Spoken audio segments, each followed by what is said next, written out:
Hello, everyone, and welcome back to the latest installment of the 12 Monkeys podcast, or our extended JKL media overview, I guess you could say. And I have with me my two co-hosts that we've reestablished our tethers. And first up, I'll say hi to Karen. Hello, Karen. Hello. How are you doing? Pretty good. Good. And my other companion, Jesse. How are you, sir? I am good. Witness. Who is the witness? Yes. Yes. This is very much a question that I don't think is going to get answered until the final Right?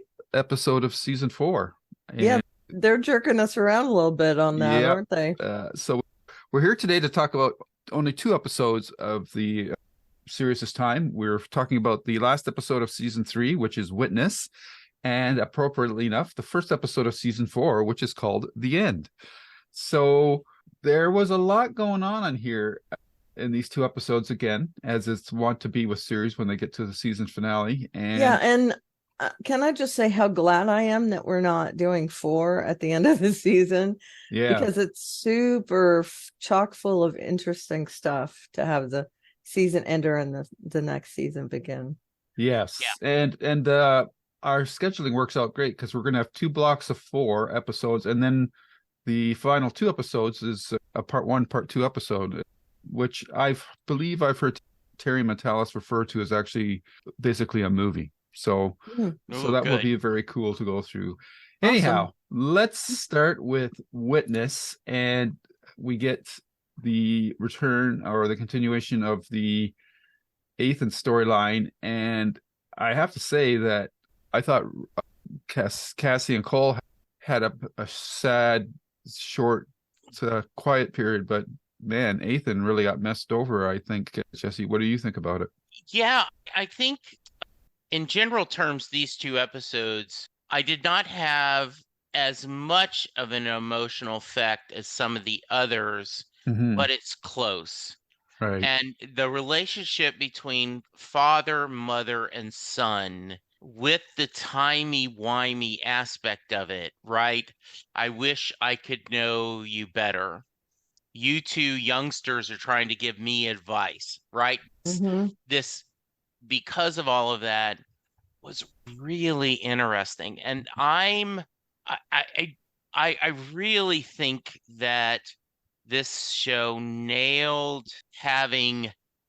bringing in this actor, and for Ethan, is he just immediately, James Callis has the gravitas, the chops to play that, and you get the whole I don't care anymore, burn it all down.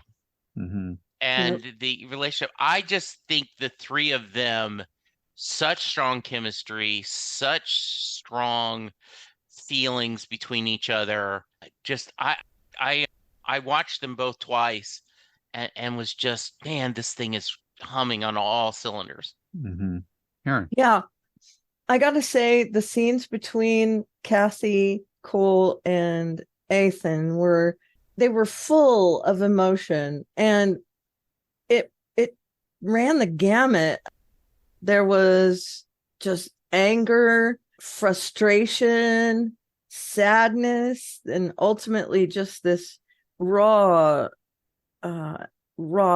like angst for what was happening. And we could even see lingering effects of this after Jones shot Ethan, where she comes very close to allowing Jones to die. And I think it was, like Jesse says, that Ethan had a superior thought that he had lived all these years, a lot of them in poverty, suffering, and then seeing his parents when he went back and visited them in time.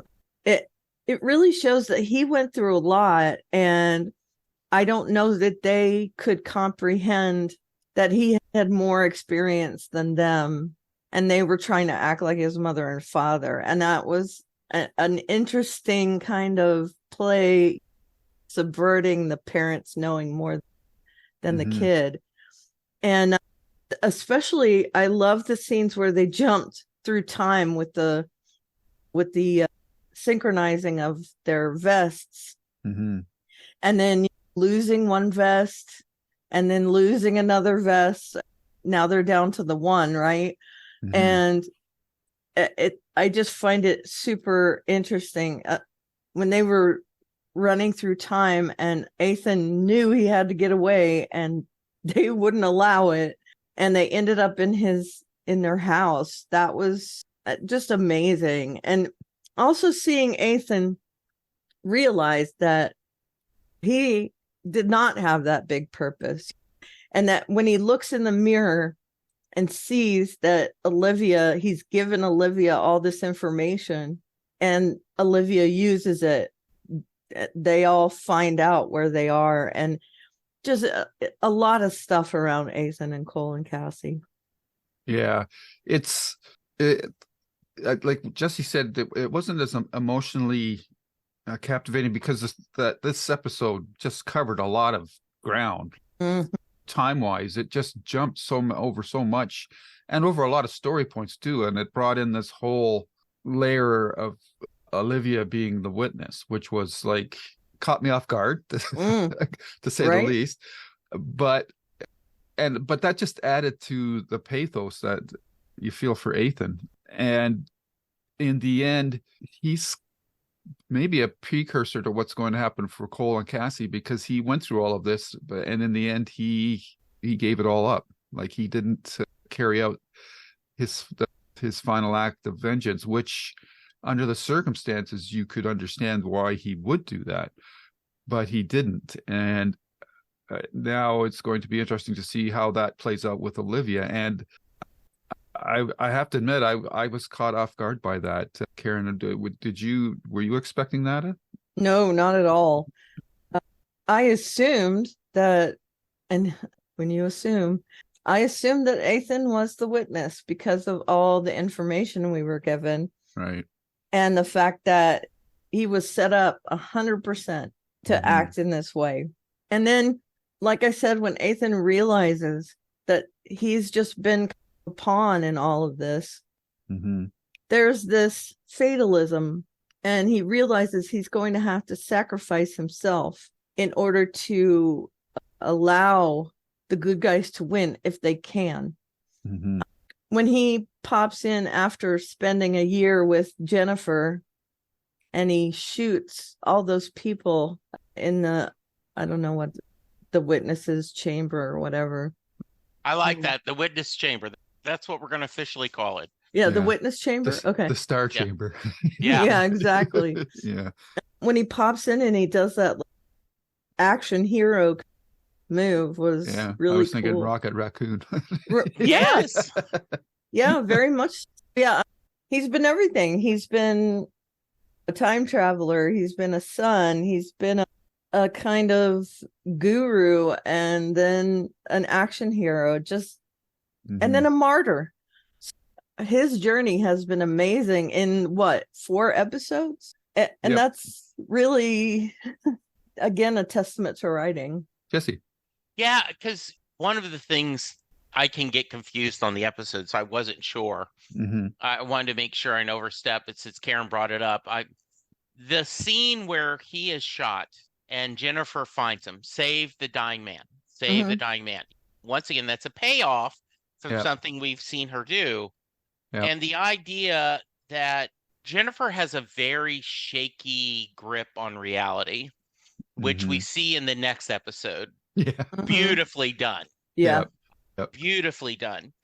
But the idea of, you're a time traveler, just skip ahead 3 months. And you're almost like, are they skipping, or is she just mentally telling him, like, just go through this, skip all the bad parts, mentally, and is just fascinating.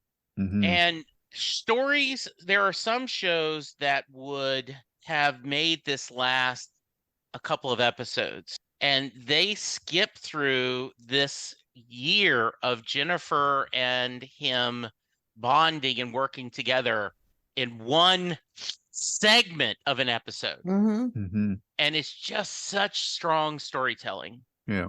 And when he has that hero moment, right? That what an arc this character had. The idea of he's this explorer, totally distanced from everyone he's meeting because he knows everyone's end. Love changes him.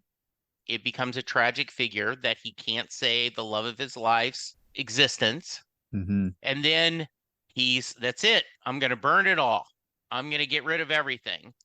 And then even tells his parents, yeah, I'm going to do this. So you need to kill me to stop me. And then to go through this redemption arc where he saves the day and he gets that poignant with his father, I wish I could have known you, is just, I don't know if we're going to see this character again. I've learned on this show not to go into IMDb and look to see how many episodes because I don't want to be spoiled that we are going to see him again. Agreed. Same thing with Ramsey. Same thing with Deacon. I don't want to know.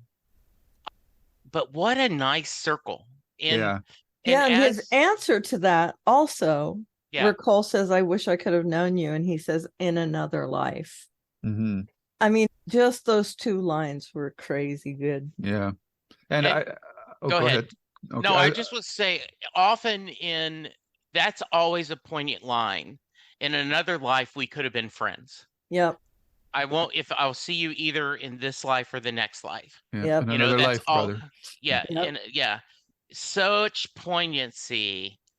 And especially with dealing with alternate timelines and all this different things, it does give you this sense of, and we're going to be talking later about in our Babylon 5 podcast about the end is the beginning, which is the beginning, which is the end, and how everything ties up.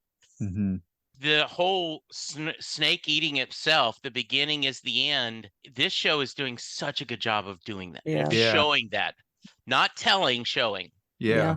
And I'm glad you brought that up because I was going to mention the snake eating itself because they've referenced it several times that the only direction the snake could move was forward until it met a demon. Now, is that demon to the witness? And I was talking to Jesse, I think yesterday we were just briefly talking about 12 Monkeys, and I said, I'm still sticking by my prediction that James is the witness because they've changed it so many times now that I still have a feeling that it's going to come back to him in the end. But we'll have to see because I find it hard to believe that Olivia is the witness too, but we'll see. Because they've left it open. So for it being someone else. So we'll have to see how that all plays out. And these last two episodes have really been hammering hard on the end is the beginning and the beginning is the end, and this Ouroboros, the snake that eats itself. And I can see now why we've had some listeners prompt us about where's Katerina getting her cigarettes from in 2043. So how the show is going to tie all of this together in a satisfactory ending, which apparently it does, I have no clue, but I'm really looking forward to see how it's doing it or going to do it. So I absolutely agree. Yeah. And right now, time looks like a hot mess. Yes, it does. How is it going to all weave itself back together? Yeah. And I am jumping ahead a little bit, right? But when Cole talks about the mission and we've lost so many people, and when she's like, there is no mission anymore. Right. You've just said it right, Kieran. The situation is a hot mess. Yeah. And we have no idea. I am confused about, okay, who's on whose side at this point? The enemy of my enemy, my friend. Right. But when it considers time, when people change from friend to enemy, they're both. Yeah. It's almost a Schrodinger's cat kind of thing where because you move through time, they can you can hit them when they're an enemy or when they're a friend. So it makes it even more layered. It does. Yeah. And what these last two episodes have done is really made Cole very guilt-ridden about what's happened. So he's bearing the brunt of what's happened to Ethan, the fact that he killed Ramsey. All these things are weighing down on him, and the dynamic between the three, the father, mother, and Ethan was very hard to watch from a Cole perspective and from a Cassie perspective too. Though I felt she was a bit stepped back for some reason. I don't know why, but maybe because the show is just putting the focus on the fact that with Cole's first jump, he set all this stuff off. But yeah, the dynamics between all the characters, and not just what we got with these last two episodes, is it's quite fascinating to watch and emotionally process your constant. It's quite a churn at times, and you're feeling a broad spectrum of emotions, which is pretty amazing for a TV show that's about time travel. It's really well done. I feel like the reason Cassie seems detached is because she is using a defense mechanism of like walling her emotions in order to not feel everything. And I feel like the doctor in her, she's alternating between this kind of hard persona and then having all the emotion come out. And there's a place in the end episode here where you can see that come out, but otherwise she has become very hardened to things, and I do think it's a defense mechanism so she doesn't have to feel all that. And like you said, in her real previous life she was a doctor, and they learn how to make that wall very fast, and I think that's contributing to it as well. Okay, so I think that pretty well brings everything that we had for this episode to an end. We briefly touched on the scenes between Jennifer and Ethan. I thought they were well played as well. Yep. I don't know if you guys have any additional comments of those sequences. I loved seeing all the little flashes. Yeah. Where Jennifer sees what Ethan was trying to tell her as a child. Yeah. I am the witness, save the man, I am the dying man. I find it really interesting. And when they show that last scene between the two of them where he's getting ready to jump and he has helped Jennifer through all these sketches and everything work out what's happening a little bit, you can see the bond that they formed over those. Yeah. And that overhead shot of that image of the monkey surrounded by the snake is quite interesting as well, especially because it's her drawings. Yeah. And one of the things I loved is the beginning, because we see those two kids and you're like, who are they? What's going on? Do we have new characters? Right. Are these characters that we know? And no, this is just the setup. And once again, Jennifer just hits it out of the park. Right. She just is. I'm not no crazy bag lady, right? Yep. Yeah, and I own this place. Yeah. That's cool. And she goes through all the things that she's been. I've been a CEO. I've been, like corporate raider. Yeah. And then the statue was Eliza's tombstone. Yep. That was a nice touch as well. So. It was. And what a great place for them to meet and do all that stuff. Yeah. So a very good episode. And then we go into season 4 with the knowledge now that for now Olivia is the witness, and this episode is setting up the final arc of the series, I believe. And there's just all this stuff going on, and we see now that the show is closing the loop about what happened to the base, because the Titan comes to the base and attacks it. So that was good to see. The one thing that I was waiting for, and I kept on wondering, is how is Cassie and Cole going to jump? Actually, it's the other Cole that jumps to that hotel lobby. Yep. But he doesn't have. Neither of them have a suit anymore, a portable time jumping thing. So it'll be interesting to see how that plays out. But I guess we got the answer at the end of this episode, and we can talk about that later. But I kept on waiting for that loop to be closed, because the show doesn't really hang on to things very long. It shows you something, and maybe in 4 episodes later, you get the answer. That scene, I'm waiting for that scene when Cole meets Cole. Is that going to be right before the final episode of the season? I don't know. but that has to be coming soon. But we'll have to see. It's going to be very interesting to see how that all plays out. That was cool to see from another perspective. The Emerson Hotel with all the vines and everything. Yeah. And now we know that Cassie and Cole can just walk out and meet with Cole. They don't have to jump anywhere. Yeah, which is the assumption I had made when that scene first played out, that they had jumped to that lobby to meet with him, but it's the other way around actually. So that's a nice little twist. Yeah. We might as well start with the best, maybe the best part of the episode, but Jesse already referenced. But Jennifer's break-in scene to the when she's doing this Black Widow fantasy version of what she's actually doing. Karen, I just thought when they finally showed what she was really doing, I just broke laughing. Oh, that was so great. Funny. Yeah, when the guard is watching and she's a mess. She's not doing it.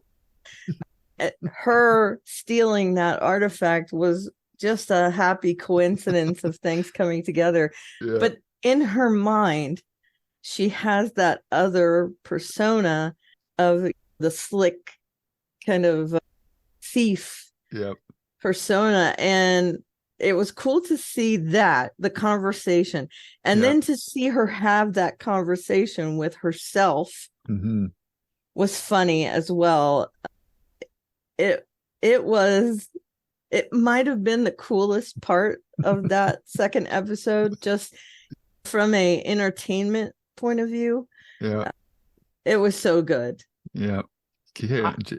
I'm watching this and I'm like, look at badass Jennifer. Yeah. I bought it. I'm like, yeah, me man, too. she, her hair is a little different color. So this is, I never am going to bet against Jennifer, right? Like she could do anything. Yeah. And so you see her doing all this great, as you said, Black Widow, Mission Impossible, just all this thing. Yeah. And then they had set up the guards talking about they hate Americans and all this stuff. And then when you see him and she's like tumbling around and like she just breaks the glass. She had seen this great thing. Yeah, the little thing that traces a circle, and she had all this cool equipment. Yeah. And then her fight with the guard is just, she's like have ninja skills, right? Yeah. And she's like a 6-year-old. Yeah. Just, and then he ends up kicking him. And then I love the idea. He's just, the world is ending. Let it go. And then her saying, I'm doing my part to save it. And to Jennifer talking to herself, because she has met herself in the past or future, is perfectly normal to her. As a primary and something even more, she is totally comfortable with talking to the people in her head. And I just love that. I love that she's arguing with herself. They're giving advice, which goes back to that great scene we talked about last episode where it was the past, present, future, which is once again very applicable for our Babylon 5 discussion we're going to have, right? You had present Jennifer talking to past Jennifer, talking to future Jennifer. Right. And I just love this idea. They're talking back and forth and they're so comfortable with each other. Yeah. And she knows what is needed in that moment. And so she molds that part of herself to fit. She knows she has to steal the artifact. So she makes a Jennifer that can steal the artifact. It's just really cool, I thought. And I agree with you that, and Jennifer's doing that thing where she says, like Jesse says, I'm doing my part to save it. And she's so dramatic. I am doing my part to save it. And then she turns in this dramatic way and walks out of the building, and they're all like, we hate Americans. It was just so great. And she's even bantering with herself in her head. Just so good. I think, Jesse, you just triggered a light bulb moment for me. And this might just be for me. You guys might have already figured this out because you just mentioned the Battlestar Galactica or Babylon 5. and this episode, but the past, present, and future is what the Holy Trinity represents. Yep. Yeah. I just kind of realized that now. I never Yeah, made that connection before. And also the fates, which I think is very apt for both the fates. No, and especially Jennifer, the primaries that know when people are going to die. The fates actually, they use the strings of life and they can tell when people die. I had thoughts of both of those analogies. Yeah. So the bulk of the episode deals, and it's a transitional episode, but we were getting Olivia embracing her role as the witness as far as she's concerned, and she's going through all these actions that she remembers. And in the last episode, it was very powerful when Ethan told her that, when she says, "I haven't done these things," and he says, "Not yet."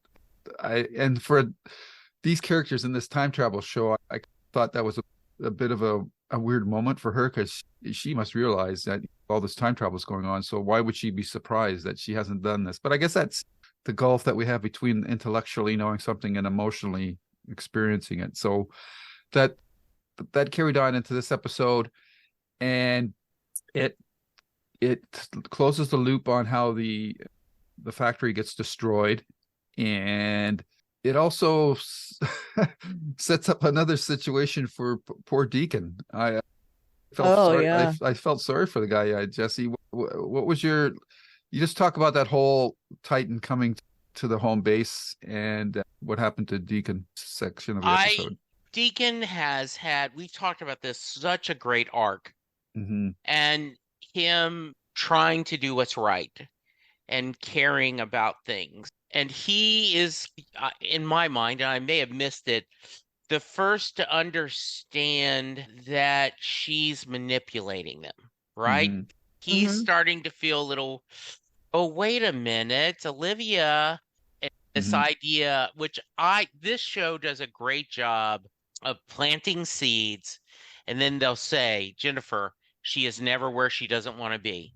She is always playing a character. You never, and then you see that overcut with her when they say, I can't trust you to be here by yourself. She knew she had a plan. And to him say, don't leave me. And then they've established that these waves they told us they were deadly. We saw someone die. Yep. And there's a little bit of that Star Trek 2 where he's already dead, right? Cole going, we've already left him. Yep. It just, and it sells Cassie and Deacon's relationship. He has adored her since he was a kid, watching her on TV, being the only bright spot during she's Dr. Fauci. I'm saying the name wrong. During COVID. You know, there is this bright spot. Fauci. Oh, yeah, Dr. Yeah, Fauci. Yeah, Fauci. And then they become friends. They're intimate in at least once we know of. It applies that it wasn't happened. If more than once, it was not many. And then they moved on. And so there's she moved on. Yeah. But he has loved her. Yeah. He saved her, but we're going to get to that. The manipulation that they did was the long con. Yeah. And to see all that go through her mind. And Cole, on the other hand, look, I've already killed my brother. Yep. I'm ready to make tough choices. We got to move on. Yep. Was so well done. Paid off with all the previous episodes, with all the storytelling. Yep. And you get this. And you went from, at least in my mind, Deacon is the bad guy. I hate him, to now then I've respected him. And now then I'm going, is there a way to save him? Is there a way somehow for them to save him? The same way I'm hoping there's a way to save Ramsey. And I don't know if there will be, but I'm very saddened by his loss. Did you really hate him in the beginning? I didn't hate him.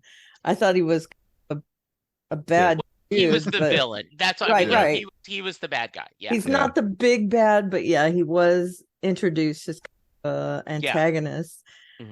That I think was Cassie having that breakthrough, and I'm not talking about like an epiphany, where her emotions broke through and she wanted desperately to save Deacon. It shows that she loves him, even though it may not be the romantic kind of love. Right. She does really care for him and wanting to save him, calling out. Cole knows that they can't bring that barrier down. It's an impossibility. And Cassie in her heart wants to save him. And especially when he says to her, don't leave me. And it's again another heart-wrenching moment in the show where we see him left behind, and we don't see him die, which is that to me it sets up him being alive still. But yeah, that moment is, I think, when she shows the most emotion in these two episodes. And I think a lot of it is that she has stuff built up in her, but she also cares for Deacon. So that wall has broken and she reaches out, and I think that's gonna, I don't think they're gonna say it, but I think that's gonna make her character a little harder, a little more upset with things. Yeah, I think that might be true down the road, but I think within the context of just this episode, I think it's what makes her give up after they've jumped or splintered. And I also think what the episode has done here, to me, has driven home why Cole is the protagonist of this series, because out of everyone, he's the only one that doesn't quit. Yep. He continually moves forward. Does that make him the snake? I don't know. I think he's the demon myself, but we'll see. But he's the only one that wants to continue forward after they've jumped. And everybody says that we can't do anything. We don't have any power. We need parts that we don't have anymore, blah, blah, blah. And he's lost too much. He feels he has carrying too much guilt, like just what happened with Ramsey and Ethan, and probably Deacon to a certain extent as well, that he just can't, like the guilt that he's feeling in this episode is quite palpable to me. And it's what's driving him to continue, which sets up that great tease at the end of this episode where they realize that they not only did they move from to the hotel, but they also jumped in time, because it was great to see Cole and Ramsey walking down the road together. So I'm just Jesse, I'm wondering what your thoughts were about Cole after the aftermath of the splinter that they did, and were you on the same wavelength that I am, or did you see that a bit differently? No, I think you and I are in sync in this. The idea that there's two things, right? You fall down, you lay down, or you get up. And my brother had a statement that if you're walking through hell, you have to keep walking because you're in hell. If you stop working. Yeah. And so the idea that he is saying, look, I get it. We've lost a lot of people, but we can't give up. We're it's that thing. If you swim, often you will reach the point where if you go past your point where you can't return, you've run out of energy. So now you just have to go forward. It's too late to go back. So I like that. I like that about him.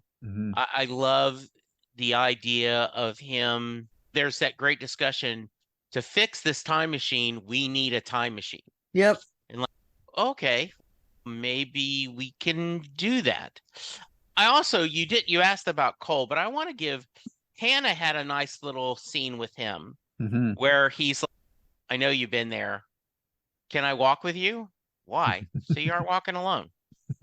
And Cole spends so much of this series walking alone. His burden. And that little line could be just something very matter of fact, so you don't have to walk alone. But in another way, I read it as a higher value, a bigger thing of you spend too much time working alone, lean on me to do the song, right? Let's let him let me help you. Right. Yeah, and they've worked together before where they have been at odds with each other. And I thought that was a very touching moment when she says, so you don't have to walk alone. And I love that Cole knows that she's following him. That yes, I love that too. He's on alert at all times. Yeah. As far as Cole goes, his mission, and he sees himself before that mission starts in that episode, his mission started out as stop the plague. Yeah. And now that is such a side note to everything else that's happening. Isn't that crazy? It's so weird. If we fix everything, okay, one offshoot is that the plague won't happen. But that's not my main goal at this point. And he has changed so much from just this kind of, okay, I guess I'll do it if I have to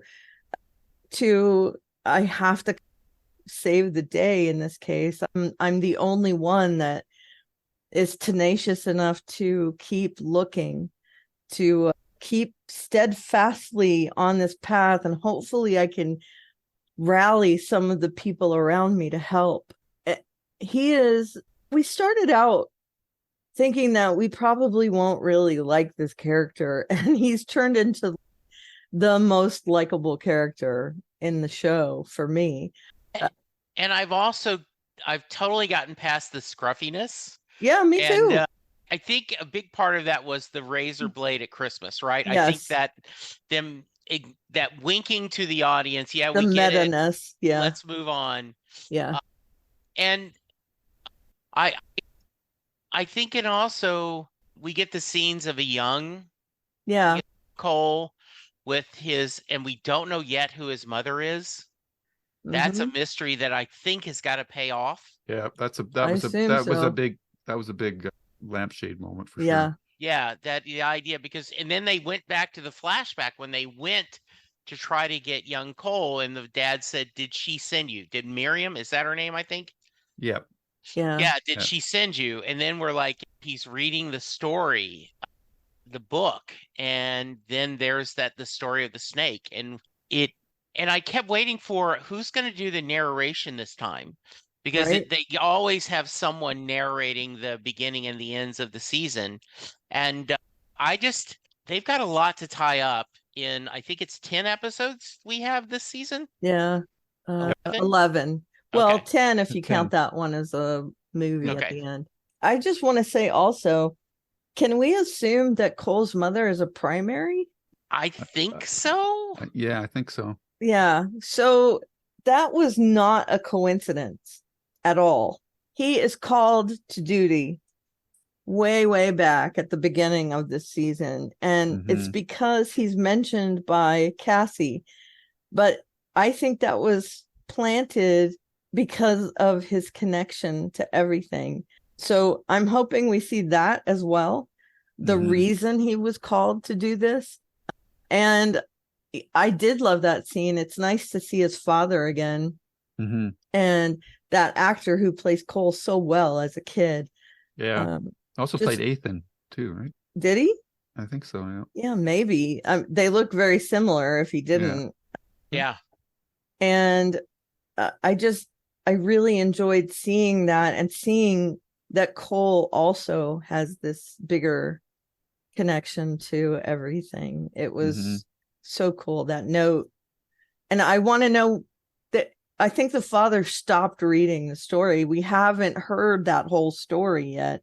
And that's cool too. And then seeing the medieval version of the primaries was also at the beginning. I was trying to figure that out, because they just pull stuff out of the air sometimes, but they usually do make it pay off. Yeah. And this new artifact that they've got with this snake with the, I don't know, it looks like dice or something. No, it's a abacus, like where you do the combination and there's like a note or something inside. Oh, okay. From that movie, cryptic or whatever. I think it has a note in it. Oh, okay. Cool. There's something in there. Mm-hmm. Uh, Yeah. On a side note, because Jesse, when you mentioned that you're used to the razor or the beard because of the razor, I wish that they would give Hannah a cleaner look. I hate that dark makeup that they put around her eyes all the time. Now, maybe yeah. they're trying to do some sort of visual imagery of that, but it's very hard to read her face most of the time because she's got that dark makeup covering the upper part of her face, and it's just the clothes that she wears too. Like she's very, I don't know how to say this. It makes her very opaque, very anonymous. I can't get a read on her as a character other than that she's Katerina's daughter. I don't, and that she's loyal to her sisters and protecting the station. But that's really all that we've gotten from her so far, except for the few moments that she's had with Cole. And they seem to be kindred spirits in a certain respect, because she's feeling responsible for protecting the sisters and whatnot. So I just wish, I don't know why she keeps that makeup on. It served a purpose before when the sisters were out in the wild and that, but now that she's got like a home base in that, I feel like she could take that mask off or something. But maybe there's a reason for it. But I don't know if either of you have thoughts about her look. So I agree. Go like ahead, it. Karen. Yeah, go ahead. Like it. I think it's just something she has done for years, and it's just a part of her now.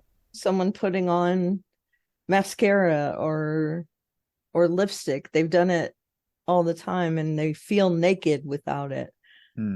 At least that's my thought. Right. Yeah, my thought was originally when football players played in the sun, they would put the black makeup, striped shoe polish underneath their eye so that the sun wouldn't reflect in them. Now then, players still do that even though they play in an indoor stadium.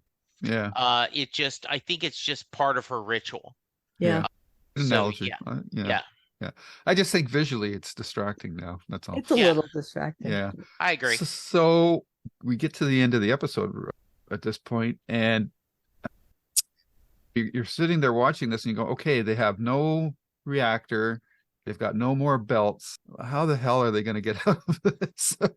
I kept on thinking, well, somebody's going to jump from another time period in and give them what they need. But instead, we find out that they've jumped to a different time period, which I'm just really curious to see how that's going to play out now. I think we're going to start seeing them interacting with their older or more advanced timelines versions of themselves, because I'm assuming that they're going to have to break into that base or pretend to be the older version of themselves so they can walk into the base and get what they need and walk back out again. So that should be very fun to see, and I'm really looking forward to that. And of course, we still have the unresolved threads with Olivia and Titan to resolve as well. So I'm chomping at the bit to watch the next 4 episodes. That's for sure. Me too. And I did want to mention Malik. That was a nice reveal. Yeah. Oh, yeah. This was all long con. Yep. I also thought that it was really neat to see Jones and Whitley sitting there, and there was almost this little connection of affection.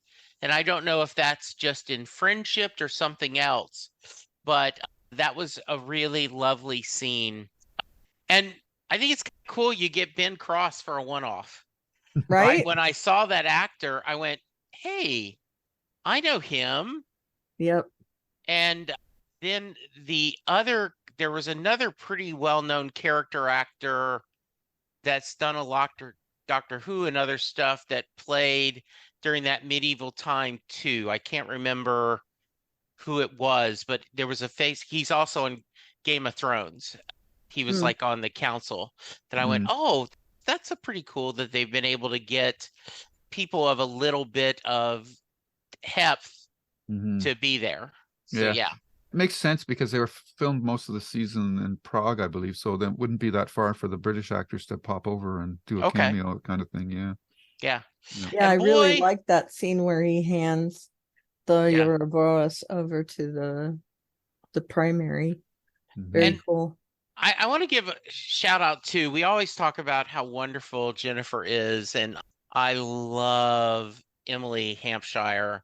But Mhm. let's give a little love to Allison Down as Olivia, right? Mm, right? Yeah. She has been from being this mysterious lady Mhm. to now then, in a lot of ways, the big bad Yeah. is just a wonderful little journey.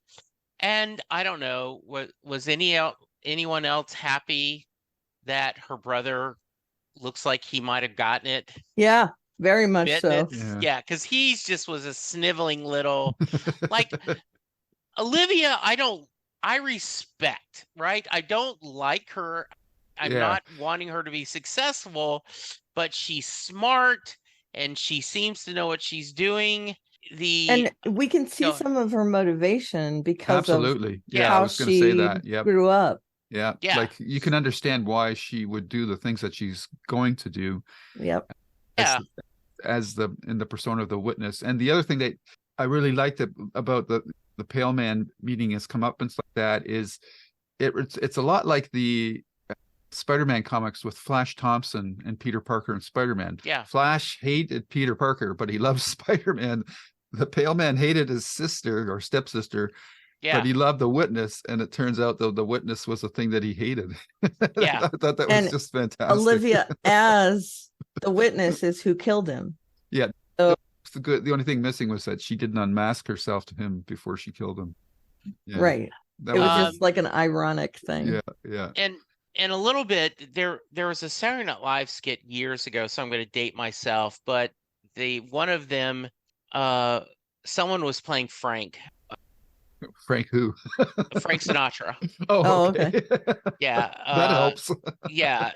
So back in the Eddie Murphy Yeah, days, I think that's who's the I'm drawing a blank on the news radio. Damn it. yeah, I'm gonna yeah. go. Yeah, The anyway. guy who died. Yeah, Yeah. exactly. The guy and someone's yelling at us. We're really But cryptically yes, talking we are. cryptically. Yeah. The guy who died, the news that, like, you Yeah. mean just recently in real life? No, he No, was shot by his wife. Oh, okay, yes. I can see him black I'm hair. looking it up right Yeah, now. combed it Yes. back. Yeah. Yeah. Phil The- Hartman. Thank Phil you, Phil Hartman, Hartman. yes, yes. Yes, thank you. All right, Mhm. you can edit this stuff. So No, anyway, no, Phil Hartman's playing the Frank charm. Sinatra, and two of the actors played Edie Gourmet and her husband. Steve Lawrence? Yeah, Yeah. yeah. And they're like, every time Frank says that, you got it, Frank. Yeah, they were yes men. That's what I think this guy is. You got it. remember Yes, that. the witness. Yeah. The witness. Yeah, man, that's it. Just Yeah. yeah, and just no guts or strength of his own, Mm-hmm. and yet she quietly is really controlling the thing. And Yeah. I love you guys brought up the fact that they left her alone with a Nazi scientist. Right? Right? Right? Yeah. That's So- gotta really affect you. And just like Superboy blowing off Lex Luthor's hair, she has a motivation. Yeah. And that actor, I think you were talking about, Simon Morels. He Yeah. played like the swashbuckling kind of guy that comes to the people in the forest and he's gonna Yeah. kill the primaries. And he actually Yeah. says primary back in Yes, he Yeah. does. Yeah. medieval time. And Yeah. those guys are like, you don't think we knew you were coming? Yeah. Mhm. And And then then- the idea we've already, and then they burn themselves. It Yep, just- we've already covered ourselves in oil. We're ready to go. Yeah. And it really takes the wind out of that dude's sails, right? Yeah. Yeah. Yeah. He is ready to save the day, and they're like, sorry, no. Yeah, sorry, man. And then we see Ben Cross hand off the Euroboas to the young primary, I guess his daughter.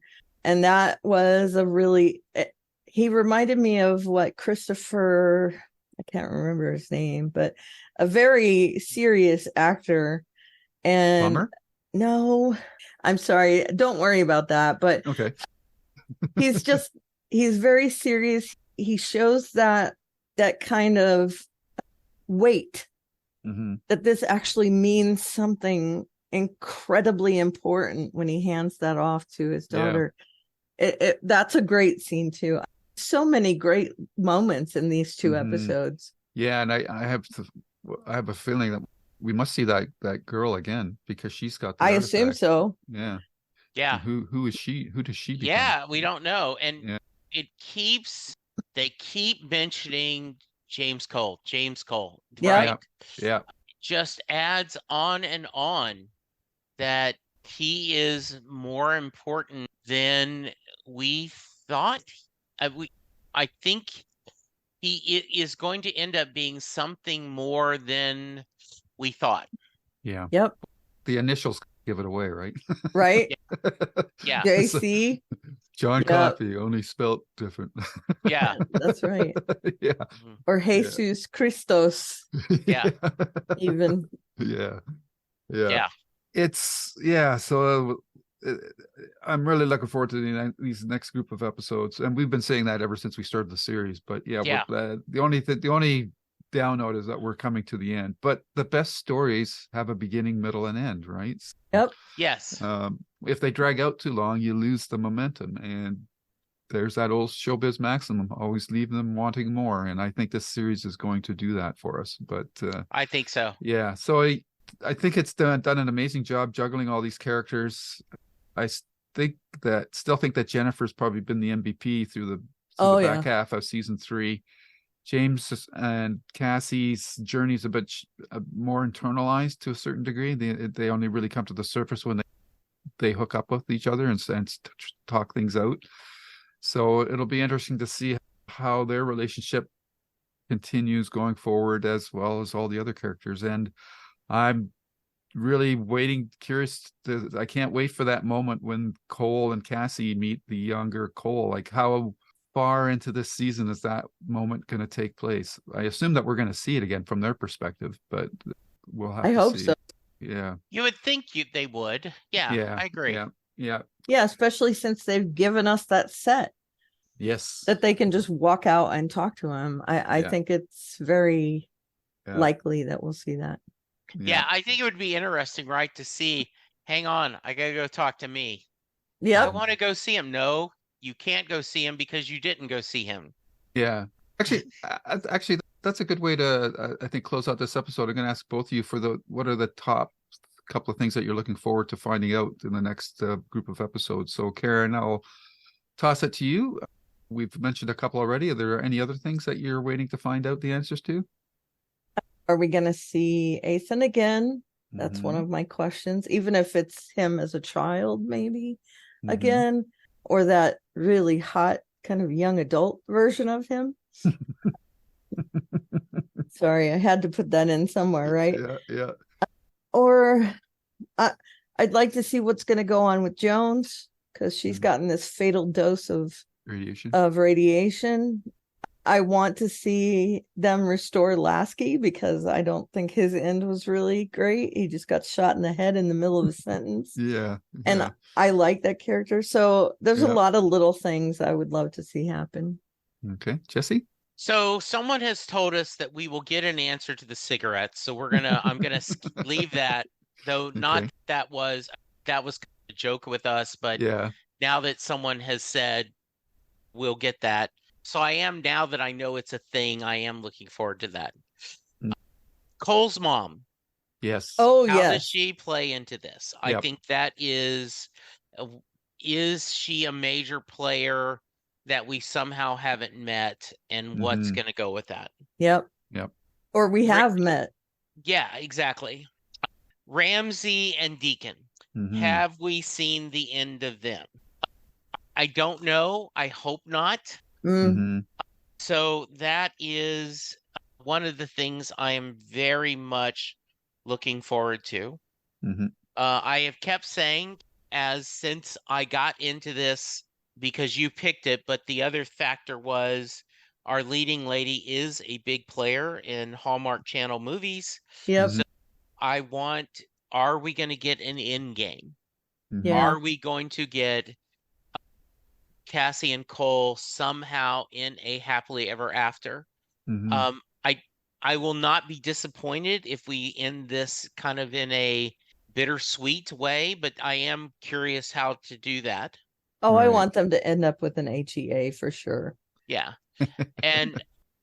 And my last question is, it feels like this show will be the snake that eats itself. Mm. And I could see that the last episode actually sets everything up again. Mm-hmm. And you just have that circular. And Yeah. if they do, will they do it in a way that is satisfying? And my worry is we're going to go, damn, now we need to watch the whole thing again. That's not a worry for me. That would be a good thing for me. Yeah. Yeah. So how about you, Lou? What are your questions? Yeah, you guys have covered most of them. I can't really think of anything else except I'm really curious from Jennifer's perspective. What is the thing that she knows that they have to find out? What she has this key.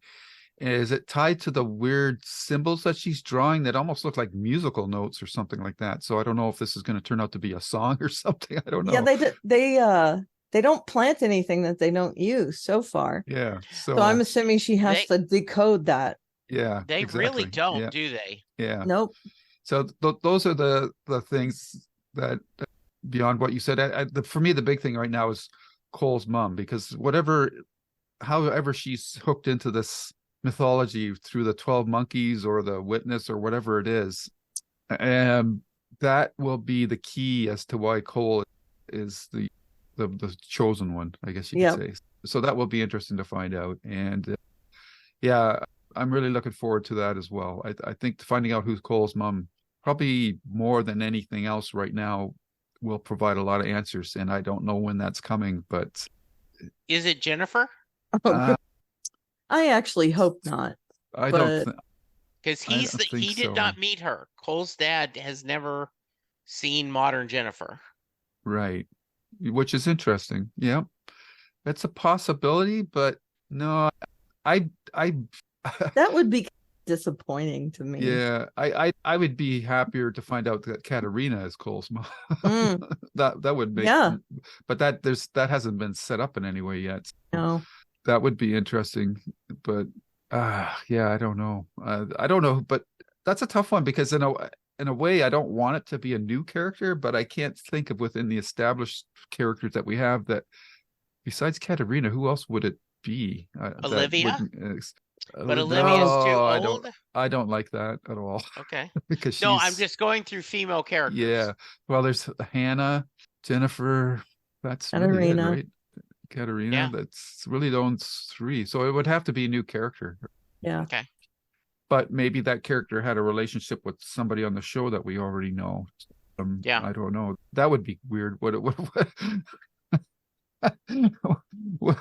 no, but she can't. That can't be. But unless it's like Deacon, I don't know. Deacon had a sex change. No, but that she and Deacon hooked up like a Terminator thing or something like that. Yeah. Okay. Who says Cole's father is his biological father? He might just be true. Yeah. So that would be so timey-wimey. Very timey-wimey. Deacon is Cole's real father. He would hate that, right? That would be hilarious. Deacon would really hate that. Yeah, that would be funny. Okay. Once more around the table, I'll start with you, Jesse. Is there anything else that hasn't come up over these two episodes that you wanted to mention? No, I think this is great. We've got another 4 hours ahead of us, and I'm looking forward to it. I'm just really looking forward to the next 3 weeks, because in 3 weeks we'll have done. And this has been a great ride, and I'm really looking forward to seeing where they take us. Yeah. Gonna need a breather after that. Yeah. It's kind of exhausting in a way, right? It is. In a good way, though, in a good way. Yeah. Karen, anything that hasn't come up that you want to mention? No, I can't watch the 4 today, but tomorrow it's on my schedule at least to watch 2 of them, and the next day, because I can't wait to dive in and watch these 4. It's really become a great thing to have us tackle. Yeah. It's so good. very Yeah. lucky circumstances that brought it So about. That's for sure. great. Yeah. I'm just really glad that we Yeah. ended up on this, and it's been not just worthwhile, but incredibly cool to Yeah. discover this, Yeah. even if it's late. If nothing else, it's made me a lifelong Terry Matalas fan. Right? Anytime I hear his name attached to a project now, I'm definitely going to check it out I agree. for sure. Yeah, because we have Picard season 3 Yeah. and 12 Monkeys. And hopefully he's pushed the story for Star Trek Legacies, which would continue on with the conclusion of the Picard season 3 storyline. So that would be cool. And he dropped those 2 Easter eggs on the Daystrom station with the bodies of Picard and Kirk. Yeah. I would love to see an episode where those 2 are revived or something like that. That would be amazing. That would be awesome. Yeah. And by the way, Todd Stashwick, who plays Deacon, is active on Twitter, aka X. And his pinned tweet is, if you're ever doubting yourself, always remember a song about muskrats was once a Billboard hit. Muskrats. Anything is possible. He's active on Instagram as well. He is one of the coolest dudes. Yeah. Yeah. He is he's doing a lot of tweets about the strikes and everything. Yeah. And boy, talk about someone we'd love to have on the podcast. Agreed. Yeah. He was on the Star Trek podcast, I think. Yeah, but that's run by actual Star Trek stars. Yeah. No, that's a shuttle pod. The podcast is by 2 brothers, and they had him on, and it was a Zoom call, and he had it like his room in the background, and it's just filled with all geeky, nerdy stuff that you should look at. Awesome. The podcast for Todd Stashwick. Yeah, he's got like models of the starships and all these various Star Wars and whatever. Yeah, he's a total nerd. Yeah, I think knowing that not only JMS from our other podcast, but we have Todd Stashwick and Terry Matalas, who are just amazing people. It makes it even better. Yeah, that there are these great people. I love picking these. I'm secretly jealous at these kind of people that just know what their destiny is to be in something like this and excel at it. He just came out of college and was an assistant on another show, and then from there he parlayed that into what he's become now. And it just blows my mind that a person could be that young and that secure and focused, and this is what they want to do. A lot of us don't have that makeup or that the background that we grow up in just doesn't allow for that kind of career path. So just really, these people are so lucky, and I think they know it. I'm sure Terry knows it for sure. Yeah, I've heard him talk quite a bit, and but he's humble about it too. He's very humble. Yeah, very cool. Sure. Yep. All right, folks, that brings us to the end of this installment of 12 Monkeys. And with that, I'm going to ask my co-hosts to give their contact info. Where is your tether in the interwebs, Karen? I am at Alveria on the Twitter machine, which will always be the Twitter machine. And there's a link in my bio to my blog, at which you can find a bunch of other links. I'm also Alveria on a bunch of other social media. So if you want to look me up, TikTok, Instagram, all that stuff. And that's spelled Aleveria. Correct. Thank you. Go. All right. And Jesse, sir, where can you be found? Yeah, I am at Jesse Jackson DFW on X, aka Twitter. Twitter. Yeah. And I do want to give a couple of shout outs specifically. Coming up, Lou is going to join me on Set Lusting Bruce. We had a wonderful talk. Jesse has now been Russified. Yes, Karen and I are going to schedule another episode soon to talk about a cappella bands. That's right. So that's going to be a lot of fun. I was guest on a podcast, Bella Grace, which is all about addiction. And I shared a story about my brother and I's journey. Look me up on X or Twitter, and there's a link to it there. And then I think I talked about this last week. I can't remember, but Sarah Gregory came on Set Listing Bruce and shared the story about her grandmother being murdered and how she forgave the man who murdered her. And it is a story about redemption and forgiveness and the power of music. And it truly is one of the, I think selfishly, because of my guests, one of the best podcasts I've ever been part of. Please check that out and listen to it. Even if you aren't a Bruce Springsteen fan, if you are interested in hearing someone share their journey of anger, substance abuse to forgiveness, it's a great story. So please check it out. I will say that you don't have to like Bruce Springsteen for a lot of your episodes. And I think it's very worthwhile to go through your feed and find stuff that would interest you very much. Thank Oh, you, you Karen. blew I me appreciate it. kisses. Yes.